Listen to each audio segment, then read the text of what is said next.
ಇದೀವಿ ಅಷ್ಟೇ. ನಾನೊಬ್ಬ ಗಾರೆ ಕೆಲಸದವನಿದ್ದಂಗೆ ಅಷ್ಟೇ, ಬಿಲ್ಡಿಂಗ್ ನಂದಲ್ಲ.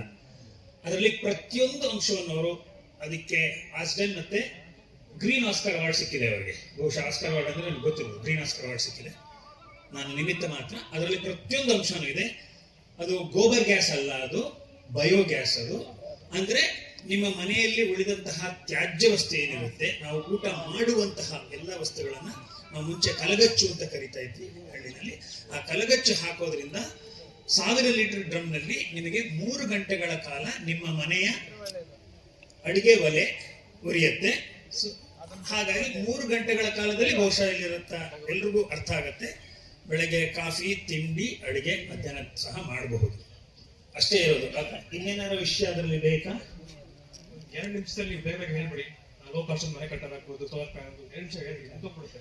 ತುಂಬಾ ಜನ ಅನುಕೂಲ ಆಗುತ್ತೆ. ಈಗ ಖರ್ಚು ಅಂದ್ರೆ ಇದೊಂದೇ ಬೆಳೆಯಕ್ಕೆ ಒಂದೇ ಖರ್ಚಲ್ಲ, ಎಲ್ಲವೂ ಅದರಲ್ಲಿ. ಸಮಯದ ರೆಡಿ ಮಾಡ್ಕೊಳತ್ತಂತ ಒಂದು 2 ನಿಮಿಷ ಹೇಳ್ಬಿಡಿ.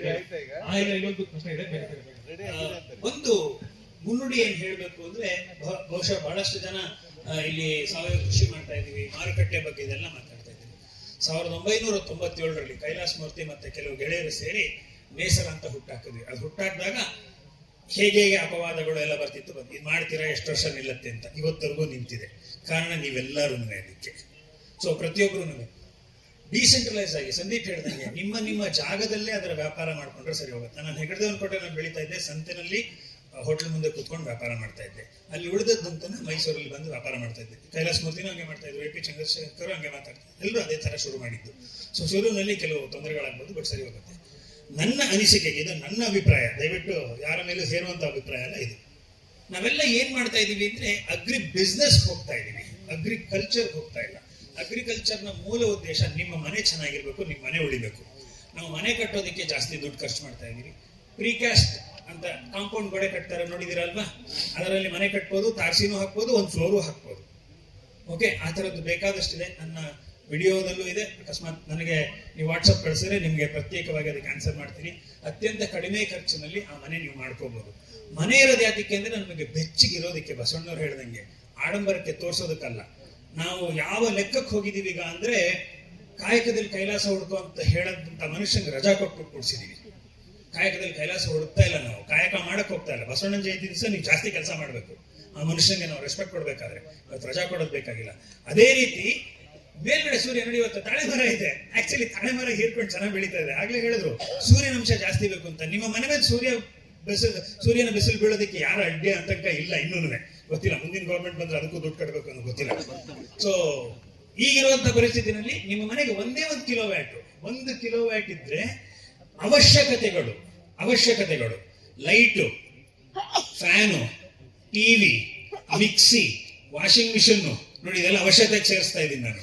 ಓಕೆ, ಇಷ್ಟು ಸಹ ಯಾವುದೇ ಒಂದು ಸಣ್ಣ ಖರ್ಚಿಲ್ಲದೆ 365 ದಿವಸ ಓಡಿಸ್ಬೋದು. ಮಳೆ ಬಂದಾಗ ಬಹುಶಃ ನಿಮ್ಗೊಂದು 2-3 ಗಂಟೆಗಳ ಕಾಲ ರಾತ್ರಿನಲ್ಲಿ ಅದು ಸಿಗದೆ ಇರ್ಬೋದು. ರಾತ್ರಿ ಇರೋದು ಮಲ್ಕೊಳ್ಳೋಕ್ಕಷ್ಟೇ, ರಾತ್ರಿ ಕೆಲಸ ಮಾಡೋದು ನಮ್ಗಿನ್ನೂ ಬೇಕಿಲ್ಲ.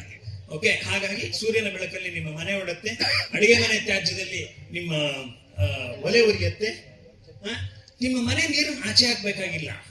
ಮನೆ ಸೂರ್ಯನಲ್ಲಿ ಬೀಳ್ತಾ ಇರೋ ನೀರನ್ನು ಹಿಡಿದಿಟ್ಕೊಂಡ್ರೆ, ನಂದು 25,000 ಲೀಟರ್ ಇವತ್ತು ಅಳ್ತಾ ಇದ್ದೀನಿ. ಯಾಕೆಂದ್ರೆ 25 ಬದಲು 50 ಮಾಡಿದ್ರೆ ಚೆನ್ನಾಗಿರೋದು ಅಂತ. 25,000 ಲೀಟರ್ ನೀರು ಸಹ ಪ್ರತಿ ವರ್ಷ ಮೇ 31ರಷ್ಟೊತ್ತಿಗೆ 2-3 ಸಲ ತುಂಬಿ ಹರಿಯುತ್ತೆ ಮಳೆ ನೀರನ್ನು ನೀವು ಎಷ್ಟು ದೂರ ತಗೊಂಡು ಹೋಗ್ತಿರೋ, ಅಂದ್ರೆ ಮಳೆ ನೀರನ್ನು ಹೊಳೆಗೆ ತಗೊಂಡೋಗಿದ್ರೆ ಹೊಳೆಯಿಂದ ಮತ್ತೆ ಮನೆಗೆ ತರ್ತಾ ಇದ್ದೀವಿ. ಎಷ್ಟು ದೂರ ತಗೊಂಡು ಹೋಗ್ತೀರೋ ಅಷ್ಟು ಕಲುಷಿತ ಆಗುತ್ತೆ. ಆ ದೂರ ಎಷ್ಟು ಕಡಿಮೆ ಮಾಡ್ತೀರೋ ಅಷ್ಟು ಶುದ್ಧವಾಗಿರುತ್ತೆ. ಆಮೇಲೆ ಶುದ್ಧ ಅಂದ್ರೆ ಏನು ಅನ್ನೋದನ್ನ ನಾವು ಮತ್ತೆ ವ್ಯಾಖ್ಯಾನ ಮಾಡಬೇಕಾಗಿದೆ. ನೀವು ಸೈನ್ಸ್ ಪ್ರಕಾರನೇ ತಗೊಳ್ಳೋದಾದ್ರೆ IS 10500 ಅನ್ನೋದು ಡ್ರಿಂಕಿಂಗ್ ವಾಟರ್ ಸ್ಪೆಸಿಫಿಕೇಶನ್.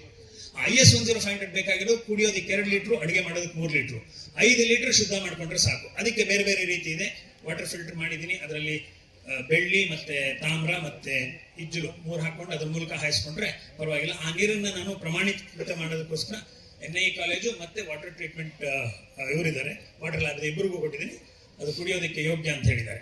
ಸೊ ಹಾಗಾಗಿ ನಾವು ಆದಾಯ ಹೆಚ್ಚಿಸ್ಕೊಳ್ಳೋದಕ್ಕಿಂತ ಖರ್ಚು ಕಮ್ಮಿ ಮಾಡೋದ್ರ ಕಡೆ ಯೋಚನೆ ಮಾಡಿದ್ರೆ ಬಹುಶಃ ನಾವು ಒಂದು ಹೆಜ್ಜೆ ಮುಂದುವರಿತೀವಿ.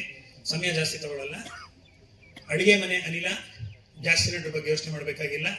ಸರ್ ನಮ್ಮಲ್ಲಿ ಇರೋದೇ 3 ಜನ, ನಾವು ಅಷ್ಟೊಂದು ಚೆಲ್ಲಲ್ಲ, ನಾವೆಲ್ಲ ಬಹಳ ಶುದ್ಧವಾಗಿ ತಿಂತೀವಿ ಅಂದ್ರೆ ನಿಮ್ಮ ಅಕ್ಕಪಕ್ಕದಲ್ಲಿ ಹಣ್ಣಂಗಡಿ ಇದೆ, ಹಣ್ಣಂಗಡಿ ಅವನು ಒಂದು ಬುಟ್ಟಿ ಕೊಟ್ರೆ ಸಾಕು, ಅವನು ಸಿಟ್ರಸ್ ಅಂದ್ರೆ ಮೋಸಂಬಿ ಕಿತ್ಲೆ ಆ ಥರದ್ದು ಬಿಟ್ಟು ಮಿಕ್ಕಿದ್ದು ಏನೇ ಕೊಳ್ತಿದ್ರು ಹಾಕ್ತಾನೆ, ಥ್ಯಾಂಕ್ ಯು ಅಂತ ಹೇಳಿ. ಬೇಕಾದಷ್ಟು ಜನ ರೈತರಿದ್ದಾರೆ, ರೈತರ ತೋಟದಲ್ಲಿ ಹತ್ತಿ ಹಣ್ಣಿಂದ ಹಿಡಿದು ಬೇಕಾದಷ್ಟು ಹಣ್ಣು ಕೊಳೆಯುತ್ತೆ, ಬೀಳುತ್ತೆ, ತಿನ್ನಕ್ಕಾಗದಿರೋದಿದೆ, ಅದನ್ನ ತಂದು ಹಾಕೋಬಹುದು. ಏನು ಇಲ್ಲ, ತುಂಬಾ ಸಿಟಿನಲ್ಲಿ ಇದೆಲ್ಲ ಕಷ್ಟ ಅಂದ್ರೆ ಈ ಟೀ ಗಾಡಿಯವರು ಇದಾರಲ್ಲ, ಟೀ ಗಾಡಿಯವ್ರಿಗೆ ಒಂದು ಡಬ್ಬಿ ಕೊಡಿ, ದಿವಸಕ್ಕೆ 2 kg ಅಷ್ಟು ಟೀ ಪುಡಿ ಮತ್ತೆ ಕಾಫಿ ಪುಡಿ ಕೊಡ್ತಾರೆ, ಅದನ್ನ ಹಾಕೊಂಡು ಸಹ ನಿಮ್ಮ ಮನೆ ಅಡಿಗೆನೆಲ್ಲ ಮಾಡ್ಕೋಬಹುದು. ಇದು ನನ್ನ ತಂತ್ರಜ್ಞಾನ ಏನೂ ಅಲ್ಲ, ದಯವಿಟ್ಟು ಇದು ಮತ್ತೆ ART ಏನವ್ರು ಮಾಡಿರುವಂತದ್ದು, NI ಕಾಲೇಜಲ್ಲಿ ಇದನ್ನ ಎಲ್ಲರಿಗೂ ಪ್ರಚುರಪಡಿಸಿದ್ರೆ ಒಂದು ಅವಕಾಶ ಸಿಕ್ತು, ನಾನು ನಿಮ್ಮ ಮುಂದೆ ಅದನ್ನ ಇಟ್ಟಿದ್ದೀನಿ. ಅದೇ ತರ ಸೂರ್ಯನ ಬೆಳಕು, ಅದೇ ತರ ಕುಡಿಯೋ ನೀರು, ಅವಶ್ಯಕತೆಗಳಿಗೆ ಏನಿದೆ ಅಷ್ಟು ನಿಮ್ಮಲ್ಲೇ ಸಾಧ್ಯ ಇದೆ, ದುಡ್ಡು ಖರ್ಚು ಮಾಡಬೇಕಾಗಿಲ್ಲ. ಧನ್ಯವಾದಗಳು. ಇಲ್ಲಿ ನೋಡ್ರಿ, ನಮ್ಮಲ್ಲಿದ್ದವ್ರು ಇಲ್ಲಿದ್ದವ್ರು ಒಬ್ರು ಇವ್ರೆ.